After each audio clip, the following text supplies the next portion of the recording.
Colin, your character Harry is the epitome of the gentleman spy. How does Harry combine sophistication and mind-boggling fighting skills? With a good director, really, and a good writer.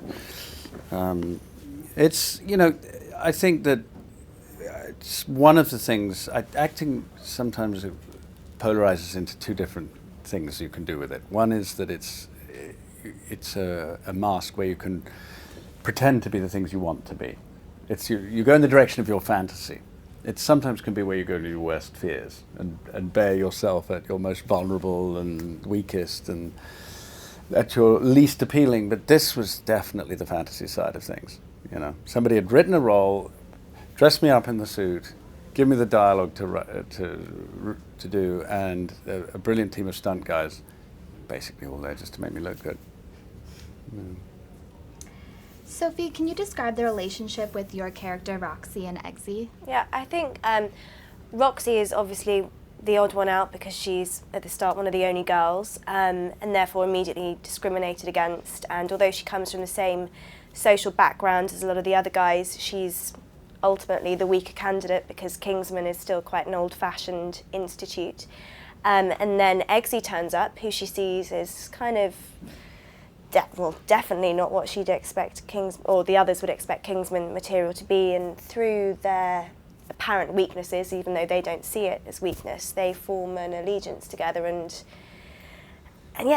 ultimately they don't like the other candidates, and they support each other through that, and they're there for each other. Slowly fall in love. Slowly for that's the third one. You bringing that up a lot, Taron. No, I think one of the lovely things about it is the fact that it is platonic, and they're mates, and Eggsy doesn't just see her as someone gorgeous, or it just she recognises that she has integrity and that she's a lovely person and that she's fierce and strong and able and capable, and they kind of both just bond over the fact that they're not sort of unpleasant, needlessly unpleasant, really. Yeah. And Taron, what draws Eggsy to undergo the rigorous Kingsman training? Well, I think he's kind of, feels a bit sort of lost, is a bit sort of disenfranchised, and Harry, this kind of enigmatic kind of hero figure, shows up and probably in some way, particularly with the connection with his father, neatly steps into that absent dad role, and offers him this opportunity to do something constructive with his life. Eggsy's a very, very capable young man. He's said to have above average IQ, and he's got all these kind of natural physical skills, and this is the sort of perfect outlet for them. And what does Harry see in Eggsy that makes him think that he's Kingsman material? He knows a lot about him. He knew his father. And there's an emotional involvement because his father died heroically,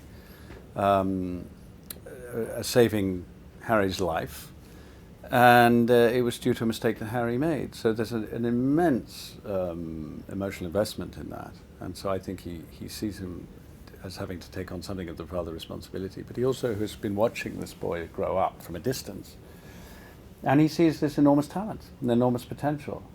And he also sees him going down a path, as he says, which is going to end badly. And I think he sees a very, very troubled boy with a troubled family, and he feels he owes it to the boy to save him from that. And he also thinks he's the right material. He's been through the Marines. He's competed in youth. Gymnastics competitions, that's right. Can you all discuss Matthew Vaughn's vision for the film and what specifically about it caught your interest? Well, it's utterly his own, isn't it? I think he's... there's this paradox in Matthew, the way I see it, is a mixture of childlike love for cinema. Something almost completely pure, just the fan, the kid who just wants to be enchanted and spellbound and have his mind blown by extraordinary things on the screen. It's as pure as that. And on the other side is something very, very sophisticated, a real, a very, very mature cinematic and worldly, informed sensibility. So he knows how to conjure with all that, and that's. I don't think it's not always you can get that at high functioning level in the same person. What's your favorite comic book turned film franchise? I think the X-Men franchise is brilliant. I do. I loved those comics when I was a little boy, and I had all the sort of duvet covers and posters and things. And I think I just think it's really elegant the way that they've, started with the old cast, brought in the new generation with Fassbender and James McAvoy and Nick Holt, Jennifer Lawrence, doing the earlier part of the story. And I just think it all works great with the timelines, and I just think it's very clever and funny and entertaining. Yeah, I'd go with you on that as well, because that's kind of what I grew up with. I remember seeing it on TV as well, and being curious where it all came from, and they're incredible films. Yeah, definitely that. Yeah, same. Taron, can you describe the relationship between Eggsy and Harry?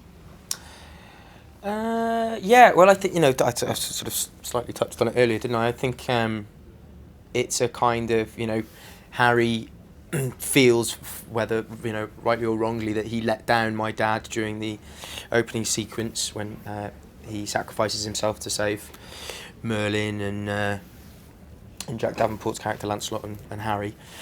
And, cut to 17 years later, and things haven't gone well from Eggsy.